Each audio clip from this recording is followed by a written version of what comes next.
Welcome to V3 news. లక్ష్యం సమాజహితం. నేను మహేష్. ముందుగా వార్తలను ముఖ్యాంశాలు.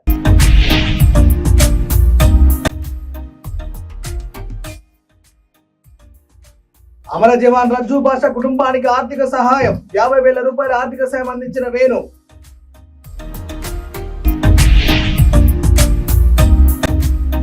నర్సరావుపేట వరవకట్టలో కార్డన్ సెర్చ్ నిర్వహించిన పోలీసులు. సరైన పత్రాలు లేని 46 బైకులు, 4 గొడ్డళ్లు, కర్రలు, కత్తులు స్వాధీనం.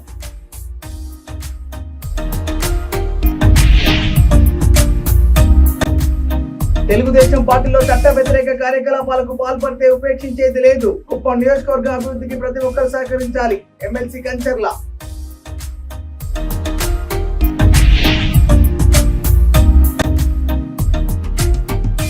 చిత్తూరు జిల్లా కుప్పం పట్టణంలో కలకలం రేపిన క్షుద్ర పూజలు. జనసంచారం ఉండే ప్రాంతంలో పసుపు కుంకుమతో కొబ్బరికాయ కొట్టి పూజలు. కర్నూలు జిల్లా ఆలూరు నియోజకవర్గం దేవనకొండ మండల కేంద్రంలో శ్రీ కృష్ణాష్టమి జన్మదిన వేడుకలు కోలాహల మధ్యన అట్టహాసంగా కొనసాగింది. శ్రీకృష్ణ జన్మదిన వేడుకలను శ్రీ చెన్నకేశవ స్వామి దేవాలయంలో ఉదయం శ్రీకృష్ణుడికి పంచామృత అభిషేకం, ప్రత్యేక పూజలు నిర్వహించారు. సాయంత్రం శ్రీకృష్ణుడు ఉత్సవ విగ్రహాన్ని పురవీధుల నుండి ఊరేగించారు. ఈ ఊరేగింపు కార్యక్రమంలో చిన్నారులు కలశహారతులతో స్వాగతం పలికారు. చిన్నారులు రాధాకృష్ణ వేషధారణలతో శ్రీకృష్ణుని గానాలు పారాయణం చేస్తూ నాట్యాలతో ప్రజలందరినీ మంత్రముగ్ధులు చేశారు.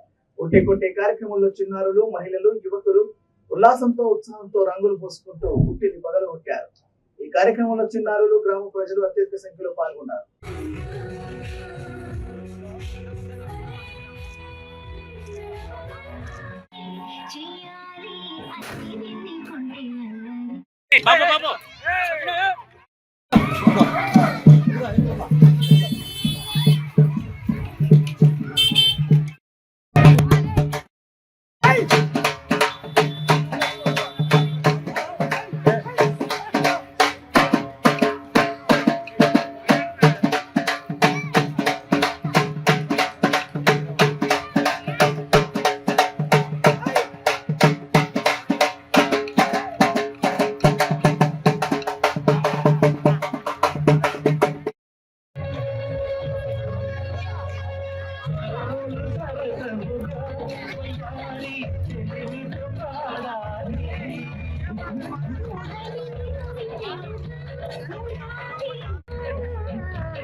ఇక అమర జవాన్ రజ్జు భాష కుటుంబానికి 50,000 ఆర్థిక సహాయాన్ని అందించిన మాజీ సైనికుడు కొలసాని వేణు మిత్ర బృందానికి బాపట్ల జిల్లా మాజీ సైనిక సంక్షేమ సంఘం అధ్యక్షులు ఎంపీటీసీ తాండ్ర సాంబశివరావు అభినందనలు తెలియజేశారు.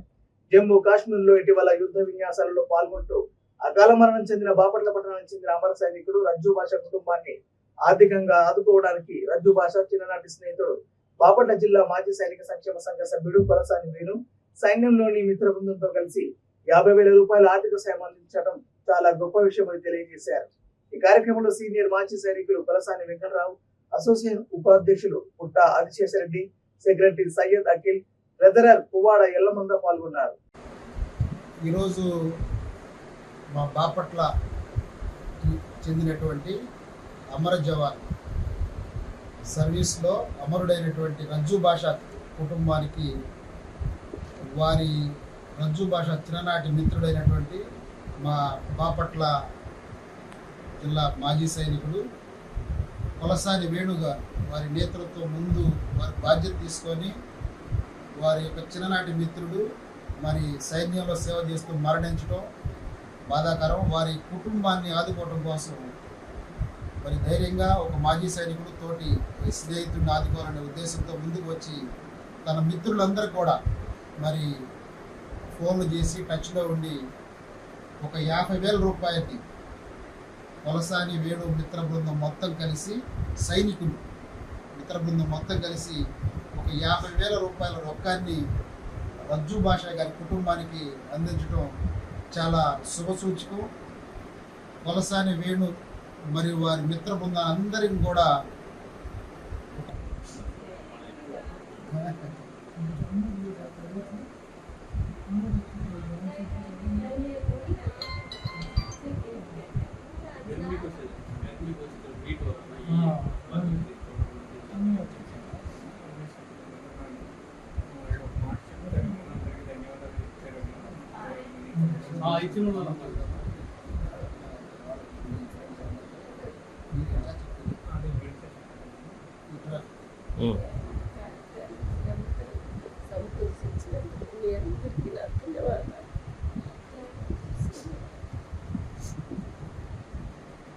మీరు కూడా చెప్పండి, మాట్లాడండి.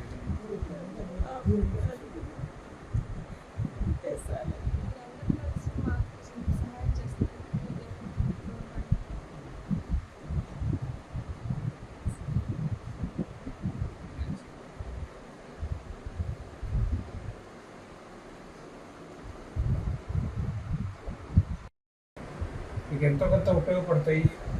మీ బాధ అంటే అబ్బాయిని తీసుకురాలేరు, రజుని వెనక్కి తీసుకురాలేరు, కానీ ఎంతో కొంత మీకు సహాయపడిన వాడు అవుతామని చెప్పి అది ఉద్దేశంతో మీకు ఇది అందించడం జరిగింది.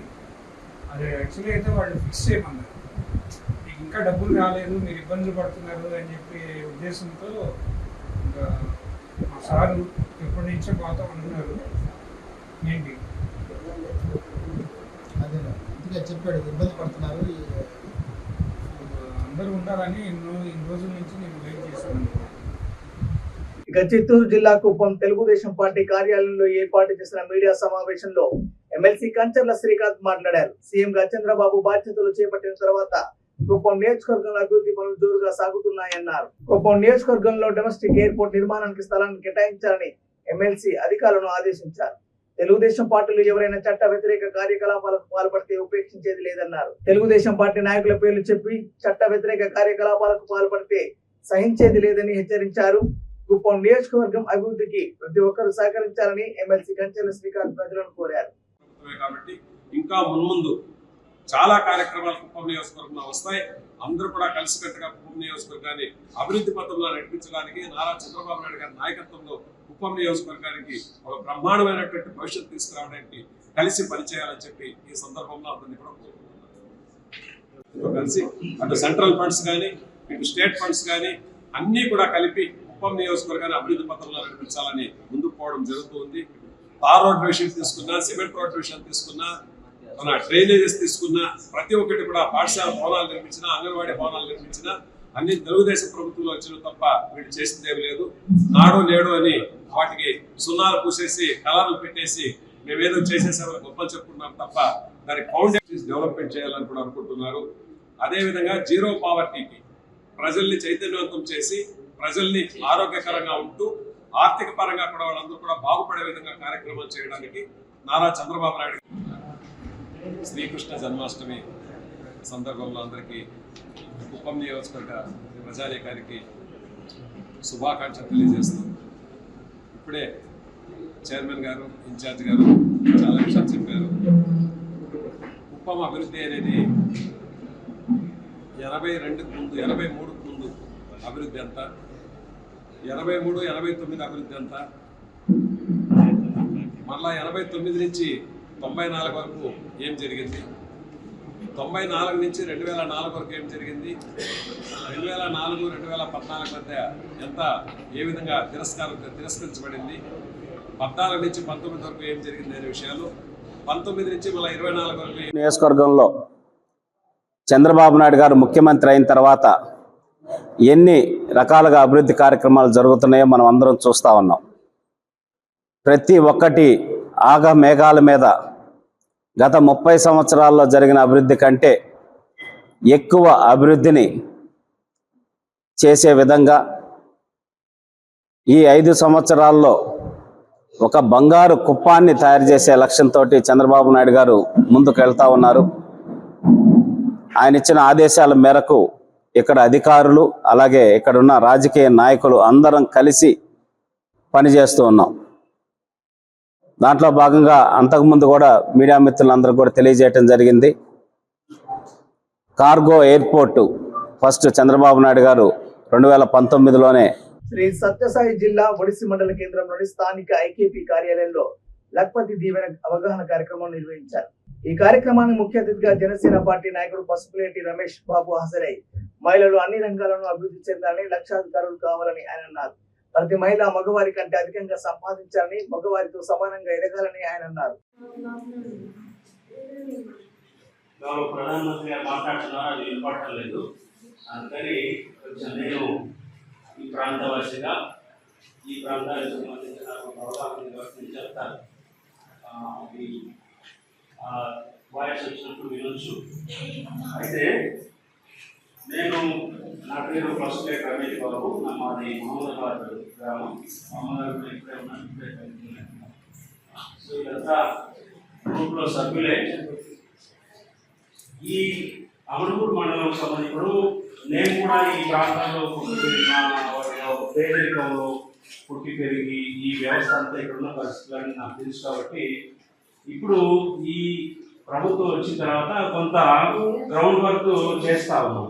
అంటే మన ప్రాంతంలో ఉన్న మహిళలకి, మన ప్రాంతంలో ఉన్న వాళ్ళకి ఏ రకంగా లబ్ధి చేకూర్చి, ఏ రకంగా మనము ప్రతి ఒక్కరికి ఉపాధి చేయాలి. ఇప్పుడు బెంగళూరులోనో సార్ చెప్తున్నారు, కదిలోనూ ఇంకో చోట అవగాహన వాళ్ళు నెలకు 20,000 సంపాదిస్తారు అనుకోండి. వాళ్ళకు వచ్చే ఖర్చులు 15,000 దాకా ఉంటాయి, మిగిలేదు 5,000. ఇంకేదైనా ప్రమాదాలు ఇంకోటో జరిగితే, భాష సమస్య వస్తే వాళ్ళకి అది కూడా మిగలదు. 20,000, 30,000, 40,000 కూడా సంపాదించినా కూడా అది అయ్యే ఖర్చు తీరా నెలకు మిగిలేసరికి 5,000, 6,000 వస్తుంది. అదే మన ప్రాంతంలో 10,000 వచ్చినా 5,000 ఖర్చు పోయిన 5,000 సుఖంగా మిగులుతుంది, ఇబ్బంది ఉండదు. సో దానికోసమే ఏం చేసామంటే, ఇప్పుడు ఇవన్నీ కూడా నేను చూశాను. వాస్తవానికి నాకు తెలియదు. మామూలుగా పట్టణ ప్రాంతాల్లో ఏమవుతుందంటే, వీళ్ళు ఇంజనీరింగ్ చేసిన వాళ్ళకి, లేదా డాక్టర్స్కి, లేదా పెట్టుబడి పెట్టే వాళ్ళకి కోట్ల రూపాయలు మ్యాచింగ్ గ్రాంట్ అని, సీడ్ ఫండ్ అని, స్టార్ట్అప్ ఫండ్ అని రకరకాల రూపాల్లో ప్రభుత్వం సపోర్ట్ చేస్తూ ఉంటుంది. అదృష్టం ఏంటంటే, అంతకంటే కూడా మెరుగ్గా వెలుగు పథకం ద్వారా మనకి లక్షల కోట్ల రూపాయల డబ్బులు మన దగ్గర ఉన్నాయి. ఇక్కడ మనకు కావాల్సింది ఏంటంటే, వీటిని ఈ రకంగా ఉన్నటువంటి నిధులని మనం సక్రమంగా ఉపయోగించుకోవాలని అంటే, ఇప్పుడు ప్రతి మహిళా సంఘానికి సంబంధించి కూడా మీకు ఒక కార్యక్రమం ఉంది, ఒక యాక్టివిటీ ఉంది. ఆ కార్యక్రమం ఏంటంటే, ఇప్పుడు చాలా వరకు డబ్బులు నెలగా పొదుపు చేస్తున్నారు, తీసుకుంటున్నారు, వాడుకుంటున్నారు. మనకు ప్రధానంగా వచ్చే ఖర్చులు ఏంటంటే చదువుల కోసం, ఆరోగ్యం కోసం ఇట్లాంటివి వస్తున్నాయి, ఖర్చులు వస్తున్నాయి. కానీ మనకు సంపద ఎక్కడి నుంచి వస్తుంది? వ్యవసాయం మీద కానీ, లేకపోతే చేతి వృత్తుల మీద కానీ, లేకపోతే చిన్న చిన్న వ్యాపారాల మీద కానీ ఇప్పటిదాకా మనం ఆదాయం చూస్తున్నాం. గౌరవ ప్రధానమంత్రి గారి నేతృత్వంలో గౌరవ ముఖ్యమంత్రి చంద్రబాబు నాయుడు గారు కానీ ఇప్పుడు ఈ వెలుగు, ఈ కార్యక్రమానికి అంతా కూడా మంత్రి గారు, మన రాష్ట్ర ఉప ముఖ్యమంత్రి శ్రీ పవన్ కళ్యాణ్ గారు. వైఎస్ఆర్ కడప జిల్లా జమ్మలమడుగు ఎర్రగుంట్ల మండలం కలమల్ల గ్రామంలో పురాతనమైన శివాలయం లక్ష్మీ చెన్నకేశవ దేవాలయాల ఎదుట తొలి తెలుగు శాసనాలను గుర్తించిన అధికారులు ఈ నెల 29న జరగబోయే తెలుగు వారోత్సవంలో భాగంగా సాంస్కృతిక కార్యక్రమాలను ఏర్పాటు చేయాలని అధికారులకు, గ్రామస్తులకు జిల్లా కలెక్టర్ లోతేటి శివశంకర్ కు తెలిపారు. ఈ కార్యక్రమంలో జిల్లా విద్యాశాఖ అధికారులు, మండల విద్యాశాఖ అధికారులు, పంచాయతీరాజ్ శాఖ అధికారులు పాల్గొన్నారు.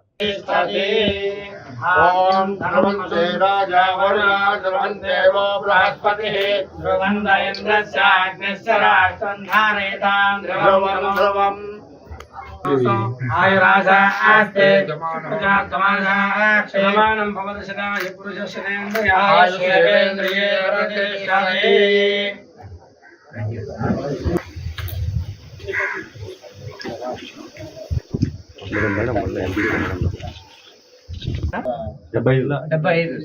ఆ తర్వాత 7th సెంచరీ. ఈ రెండింటి బేస్ చేసుకుని మనం క్లాసికల్ కేటగిరీ. అందులో కూడా స్క్రిప్ట్ ఎలా ఉండేది? 500 కొద్దిగా దీంట్లో కొన్ని అక్షరాలు ఎవల్యూషన్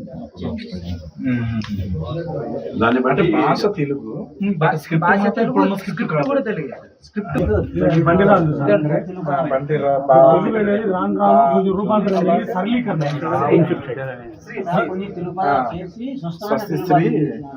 భరద్వాజ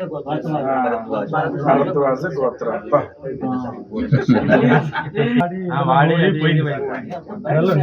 చెప్పండి, ఎక్కడ కట్టాలి ఏది మన ఈ పంచాయతీ గారు? నువ్వు చెప్పండి పంచాయతీరాజ్కి ఏమన్నా ఏది మన ఈ పంచాయతీరాజ్ ఇంజనీరింగ్ మనం పర్యాటక కేంద్రంగా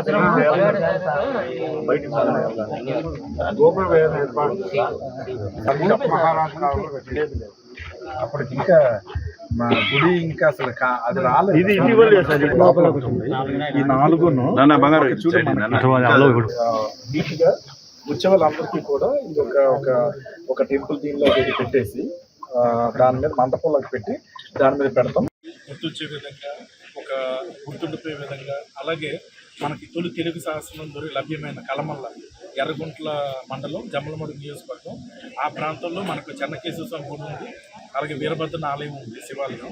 సో ఈ ప్రాంగణంలో ఎక్కడైతే తొలి తెలుగు శాసనం లభ్యమైందో ఆ ప్రాంతంలో తెలుగు భాషా దినోత్సవం ఏర్పాటు ఘనంగా నిర్వహించడానికి ప్లాన్ చేసుకున్నాము. సో అందులో భాగంగానే ఈరోజు ఇక్కడికి వచ్చి ఇన్స్పెక్ట్ చేసి చేయడం జరుగుతుంది. దీనికి ఏంటంటే ఇటు ఎడ్యుకేషన్ డిపార్ట్మెంట్, అలాగే పంచాయతీరాజ్, ఎండోమెంట్స్, ముఖ్యంగా ఇంటాక్ వీళ్ళందరి సహకారంతో ఇక్కడ ఆ రోజున ఒక మంచి సాంస్కృతిక కార్యక్రమాలు, అలాగే తెలుగు భాష ఔన్నత్యాన్ని తెలిపే విధంగా కడపలో తెలుగు భాషకి సేవ చేసిన వాళ్ళు చాలామంది ఉన్నారు. ఒక సుమతి శతకం రాసిన బతిని కావచ్చు, కుమార్ సంభవం రాసిన అన్నిచోటిని కానీ, అలాగే వేమన, అన్నమాచార్య, కరిగొండ వెంకమాంబ, ఇలా చాలామంది ఉన్నారు. సో వీళ్ళందరినీ కూడా గుర్తు చేసుకునే విధంగా ఒక శ్రీకృష్ణదేవరాయలకు సంబంధించి ఒక నాటిక కూడా, ఒక డ్రామా కూడా వేయడం జరుగుతుంది ఇంటెక్ వారి ఆధ్వర్యంలో. వాటితో పాటు సాంస్కృతిక సంబరాలు, దాని తర్వాత తెలుగు భాష ఔన్నత్యాన్ని గురించి చాటి చెప్పే విధంగా స్పీచ్లు ఉంటాయి. చిత్తూరు జిల్లా కుప్పం పట్టణంలో క్షుద్ర పూజలు కలకలం రేపుతుంది. పట్టణంలోని ప్యాలెస్ రోడ్లో ఆంధ్ర బ్యాంక్ ఎదురుగా రోడ్డు డివైడర్ మధ్యలో గుర్తు తెలియని వ్యక్తులు క్షుద్ర పూజలు చేయడంతో స్థానికులు ఆందోళన వ్యక్తం చేస్తున్నారు. రోడ్డు మధ్యలో ముగ్గేసి అందులో ఎర్రటి గుడ్డ, పసుపు కుంకుమతో పాటు కొబ్బరికాయ కొట్టి పూజలు చేశారు. ముగ్గు చుట్టూ రక్తపు మరకలు ఉండడంతో జంతువులు ఇచ్చి ఉంటారని స్థానికులు పేర్కొంటున్నారు. అర్ధరాత్రి దాటిన తర్వాత క్షుద్ర పూజలు చేసి ఉంటారని స్థానికులు అనుమానం వ్యక్తం చేస్తున్నారు. అయితే కుప్పం పట్టణంలో జనసంచారం ఉండే ప్రాంతాల్లో నడి రోడ్డుపై ఎవరు చూడకుండా క్షుద్ర పూజలు చేయడం ఎవరు చేశారన్నది ప్రస్తుతం చర్చనీయాంశంగా మారింది.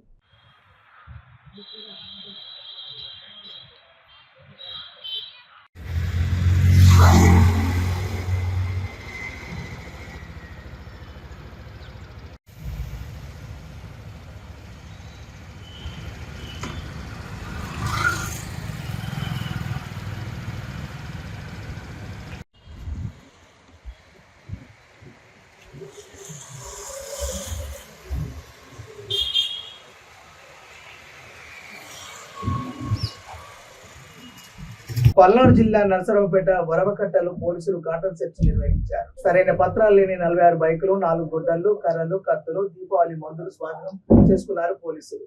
బీహార్, ఒరిస్సాకు చెందిన పలువురు అనుమానితులను అదుపులోకి పోలీసులు తీసుకున్నారు. నర్సరావుపేట డీఎస్పీ నాగేశ్వరరావు ఆధ్వర్యంలో తనిఖీలు కొనసాగుతున్నాయి. తర్వాత 4 గొడ్డళ్ళు, తర్వాత నైఫ్,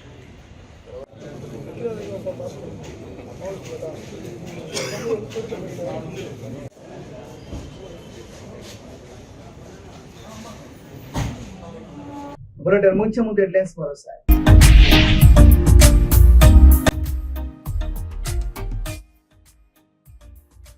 అమర జవాన్ రజ్జు భాష కుటుంబానికి ఆర్థిక సహాయం, 50,000 రూపాయల ఆర్థిక సాయం అందించిన వేణు.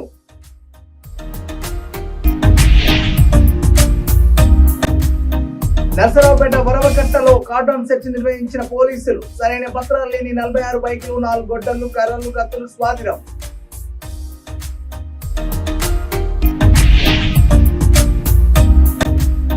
తెలుగుదేశం పార్టీలో చట్ట వ్యతిరేక కార్యకలాపాలకు పాల్పడితే ఉపేక్షించేది లేదు. కుప్పం నియోజకవర్గ అభివృద్ధికి ప్రతి ఒక్కరు సహకరించాలి. ఎమ్మెల్సీ కంచర్ల.